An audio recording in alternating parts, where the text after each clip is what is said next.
I think never before has there been an amazing opportunity to empower, organize, and activate the next generation of cancer survivors to take charge of the establishment, to socially change the way people think about cancer and fundamentally alter the outcomes of the way that you experience survivorship.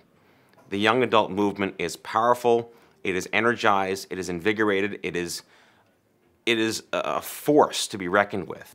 A young adult can get cancer. Young people do get cancer. In fact, cancer is the #1 disease killer of young people under the age of 40.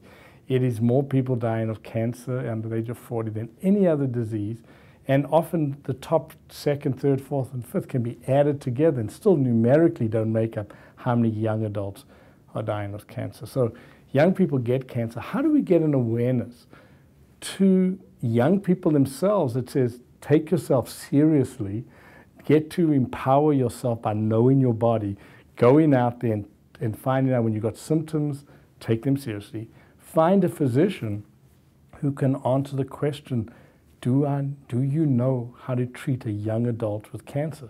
I think that a lot of the times being a young adult that we trust that the doctor is educated, they're the ones to know and aren't as comfortable challenging. And I think it's really important to recognize that a doctor is a tool.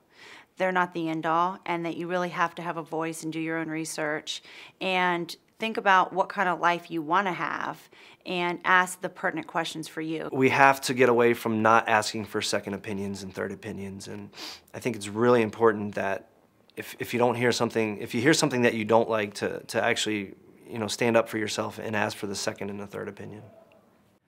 The other thing is about just late diagnoses. A lot of stage 4 disease, even in older adult medicine, doesn't have good outcomes. There's late because we don't have colonoscopies under the age of 50. And we don't have prostate cancer, so they're not doing a PSA. So young people getting cancers don't have an early detection mechanism except symptoms. So take the symptoms seriously. Now, the one symptom is persistence. If you question a whole bunch of young adults and look at them, you'll find that they did go to the doctor. They were dismissed. Let's send you for a sonogram. I went for a sonogram. The tech took one look at my age and turned the machine on and then turned it right back off again and said there's nothing there. This went on for another year, 2 years. 2 years had gone by since I found a lump. I went back to the gynecologist with other issues. The lump was much bigger. It was bothering me. And I said, I'm going for a mammogram. Either write the prescription or I'm going somewhere else. I'm willing to pay for it. I called 5 mammography centers, none of which would do a mammogram on me, even with good health insurance through the federal government. It took 6 months from the time I had the script to get diagnosed.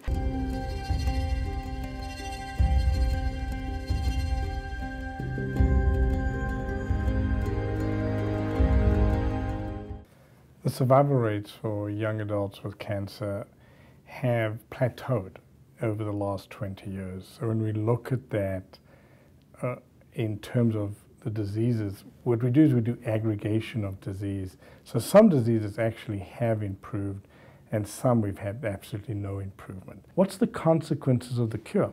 What happened to their survivorship? What's it mean to be a survivor of cancer? And there are 2 groups that we deal with. One is the aging in, if you will, or the aging out of a pediatric model of the childhood cancer survivor. They finished, they're going up, but they're coming into adulthood with cardiac disease, kidney disease, anything that they come in. Each disease is left you with a different consequence. The young adult cancer movement wants to take care of those patients too. We understand them, we want to take care of them. The young adult themselves are diagnosed with cancer. We need to think about their survivorship. What's it mean to them?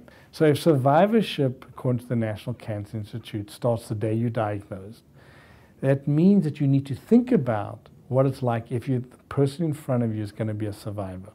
And if that person's going to be a survivor, what am I doing to maximize the quality of their life? We call it meaningful survivorship. One of the most difficult things for young adults with cancer is the lack of psychosocial support and peer networking and peer support that's out there. I think that they're a really misunderstood community of people, and there's a lot of stigmas attached to having cancer. So it's really difficult to get back into life after you've had cancer. Everyone accepts if someone was involved in seen a terrorist bomb go off, that would be the most terrible thing, right? If you were around a terrorist bomb and 3 people died, you would put those people in psychotherapy, you'd accept that they would be derailed. Young people sit around hospitals watching other young people die of their cancer. They're in waiting rooms, and no one talks to them about that.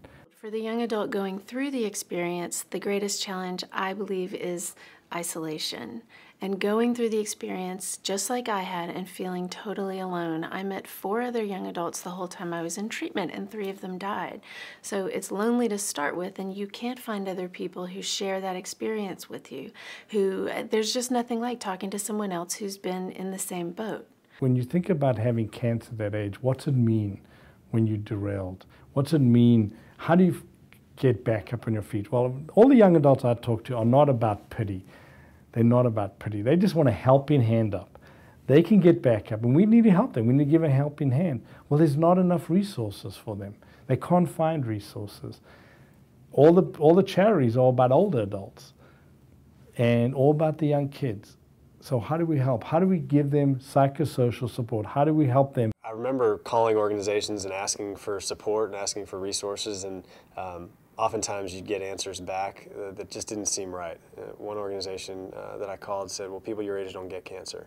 And so all along the experience, kind of I had this thought in the back of my mind that something was strange about that, and that there needed to be more programs and services and support for specifically young adults with cancer. Lance Armstrong Foundation is really unique in that they try to bring all these organizations together. I've been involved with many nonprofits, and it can kind of be cutthroat at times because everybody's trying to fundraise, and obviously we all want the same thing. We want to find a cure for cancer. But what really drew me to the Lance Armstrong Foundation was the whole unity and bringing all these amazing organizations together to fight cancer. Through many different paths, I found the LAFYA, and when I found it, I thought, oh my God, where were you on February 28th, 06 at 4:40 at 5 p.m.? Where were you guys? I would have called you. And because they're bringing people together, because we're all making a difference in our pockets of the world. What's important is to make a united, consistent forefront.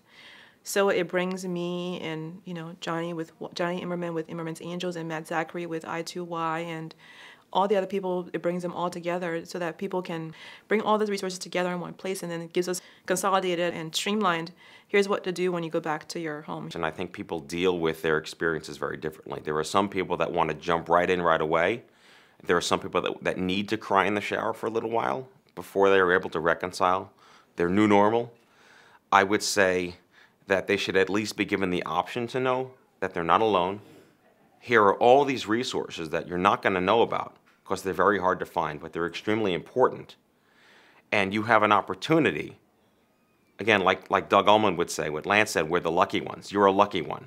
You have the opportunity to live an incredible life as a survivor and embrace whatever that's going to look like for you based on these utilities and these tools that we are trying to promote that otherwise would not be heard about. I think cancer, especially at a young age, it teaches you what's really important. It's one of those intangible things that you can't teach someone else until they've experienced it either with themselves or their family. And so I think the perspective is just that you know what's important. You know that tomorrow's not a given, and you try and take advantage of today. And I think for people, when I was diagnosed at 19, most 19-year-olds don't have that perspective. And so I've always felt that I had this maturation process a little bit earlier in life, and as negative as a cancer diagnosis is, I've always felt fortunate that took place. When people call me and tell me they have cancer, whether it's breast cancer or any other cancer, the first thing I tell them is that you're not alone. You have gotten this diagnosis, and you can use it to create an amazing change in your life. Cancer is a catalyst